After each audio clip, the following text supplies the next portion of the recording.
bonjour à tous. Aujourd'hui, je vais vous parler de l'oignon au pied. Non, pas cet oignon-là, mais je vous assure que l'oignon dont je vais vous parler vous fait tout aussi pleurer. À blague pourrie faite, passons maintenant à la vidéo. Bienvenue sur Kinerico.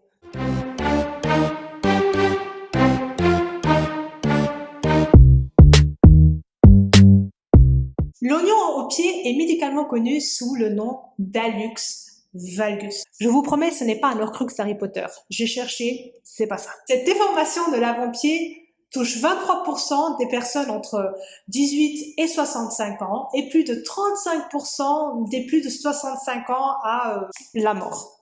Touchant 2 fois plus de femmes que d'hommes, et oui, toujours pour notre pomme. Comme d'habitude, on va voir le pourquoi du comment avant de passer aux trucs et astuces. C'est parti! Hallux valgus est une déformation du premier orteil vers le deuxième orteil.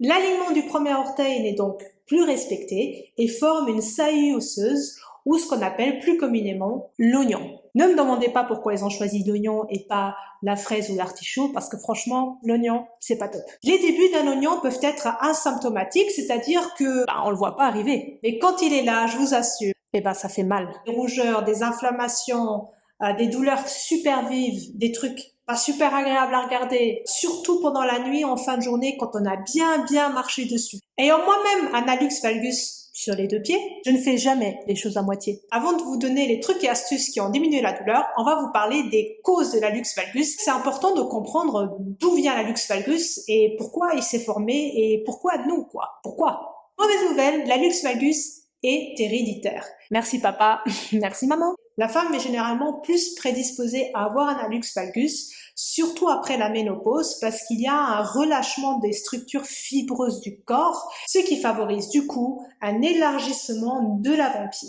Autre facteur qui augmente sérieusement les douleurs de l'hallux valgus, c'est bien les chaussures que l'on porte tous les jours, quand on travaille, quand on fait des activités physiques. Si on porte les mauvaises chaussures ou des chaussures qui sont pas adaptées à notre corps, ça fait mal.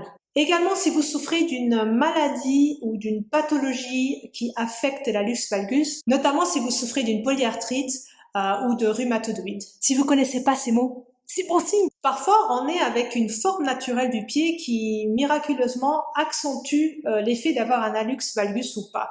Notamment le fameux pied égyptien. Il s'agit d'un pied où l'avant-pied est assez large et où le plus gros orteil est plus grand que le deuxième orteil. Je vous laisse une minute pour comparer vos pieds. Comme vous pouvez le voir, il y a vraiment plein de causes qui peuvent provoquer un hallux valgus. Il y en a certainement que j'oublie de mentionner. N'hésitez pas à le mettre en commentaire, je les lirai. Je vais vous donner les trucs et astuces qui ont diminué ma douleur ou carrément qui ont stoppé la douleur. C'est parti!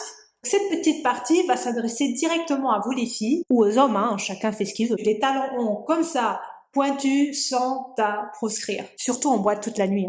Je connais, on me la fait pas. Le pied a été fait de sorte à équilibrer tout le poids de votre corps, du talon jusqu'à la pointe de l'orteil. Du coup, si vous utilisez des talons, tout l'équilibre de ce poids-là va être complètement déboussolé et il va être réparti notamment sur l'avant-pied et les orteils. Pour les métiers où il est obligatoire de porter des talons, notamment je pense aux métiers d'hôtellerie ou aux hôtesses de l'air, je vous recommande de porter des talons pas plus haut que 5 cm et le plus large possible. Si vous utilisez des talons comme ça, vous aurez ça en espace pour le poids de votre corps. Et même au niveau du dos, franchement, ça change la vie. Mais ça, ce sera une autre vidéo, promis. Aussi, il existe des tas d'autres choses qui empêchent l'oignon d'être frotté à des tissus, des tissus de chaussettes par exemple, ou des chaussures. Et notamment, je pense à un produit que j'utilise moi-même.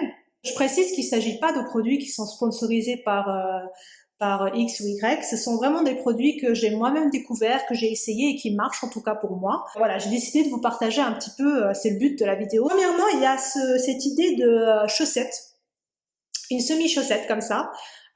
Donc je vais vous faire la démonstration avec mes mains pour les plus sensibles de la vue des pieds. Avec un petit coussinet de côté, vous voyez? Vous enfilez votre orteil et en fait ça se présente comme ça, à porter en dessous des chaussettes, sinon ça va être compliqué. Le coussinet empêche justement les frottements qu'on peut avoir contre chaussures, chaussettes. Si vous avez un hallux valgus que sur un seul pied, c'est possible, rare mais possible. Ce qui est bien avec ces chaussettes-là, c'est qu'elles sont rétroversibles. Si vous voulez changer de sens, il suffit que de la retourner comme ça. Désormais, hop, elle marche sur l'autre main aussi. J'ai acheté en pharmacie orthopédique. Je pense que les deux ensemble m'ont coûté entre 23 et 25 euros. Et individuellement, ils sont entre 13 et 16 euros. Voilà, je me souviens plus très bien parce que ça fait un moment que je les ai.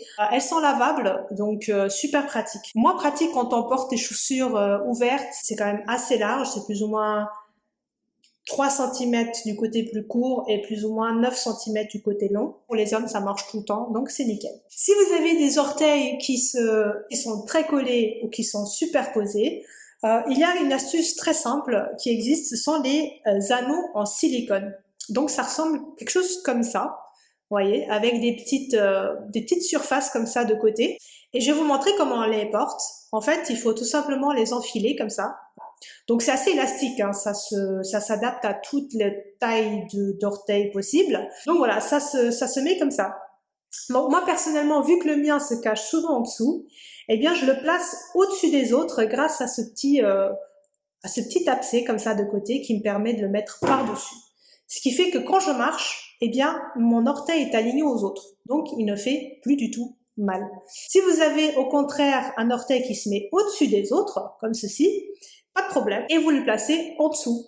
Donc le fait qu'il y ait le petit abcès là, eh bien ça va empêcher votre orteil de passer au-dessus des autres. Le but c'est vraiment que vous ayez vos orteils alignés pour empêcher l'os de partir là où il faut pas. Pour justement travailler l'élasticité de vos orteils, pour éviter qu'ils soient trop collés les uns aux autres, il existe une astuce très simple, très économique à faire chez soi, couché, quand on voit un film ou quand on lit ou quand on voit cette vidéo. Il existe l'écarteur d'orteils. Donc ici je vous en ai mis plusieurs modèles. Moi personnellement, j'ai acheté ce modèle-là. C'est tout simplement un écarteur qu'on trouve dans toutes les grandes surfaces. Celui-ci m'a coûté 3 euros et des poussières. Comment je fais? C'est que je le place tout naturellement comme ça. Voilà. Et en fait, vous voyez que mes doigts ils sont écartés. Et c'est ça le but. Le premier soir, vous le portez pendant 10 minutes. Donc, vous remarquerez tout de suite qu'il y aura un certain inconfort parce que c'est pas une position naturelle pour vos pieds. Par contre, si vous avez vraiment trop mal, arrêtez tout, c'est parce qu'il y a un autre problème quelque part. Donc, le premier soir, vous le porterez 10 minutes et le but, c'est en fait d'augmenter crescendo chaque soir jusqu'à arriver à le porter à 1 heure, plus ou moins. Et maintenant, je le porte 1 heure et demie sans même me rendre compte. Voilà. Faites-le coucher parce que je vous assure que marcher avec, c'est pas agréable. J'ai moi-même essayé tous les produits que je viens de vous montrer. Et franchement, pour certains d'entre eux, surtout pour l'anneau, ça a été un soulagement immédiat pour moi parce que le fait que l'orteil soit plus en dessous, eh bien, ça a été un effet immédiat de soulagement et vraiment, je bénis l'inventeur de ce truc. Pour la chaussette, eh bien, à chaque fois que je porte des bottines, des choses comme ça, qui serrent un peu plus le pied en avant, eh bien, je porte ça. Le but, c'est vraiment d'acheter des chaussures qui ont assez d'espace vers l'avant pour pouvoir accueillir la demi-chaussette. L'écarteur, ça m'a pris à peu près 10 jours pour passer de 15 minutes à 1 heure.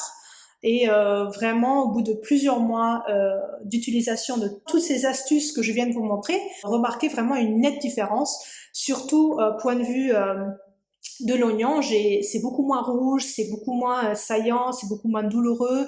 Quand je touche, ça ne fait aucune différence. Quand je porte chaussettes, ça ne fait aucune différence.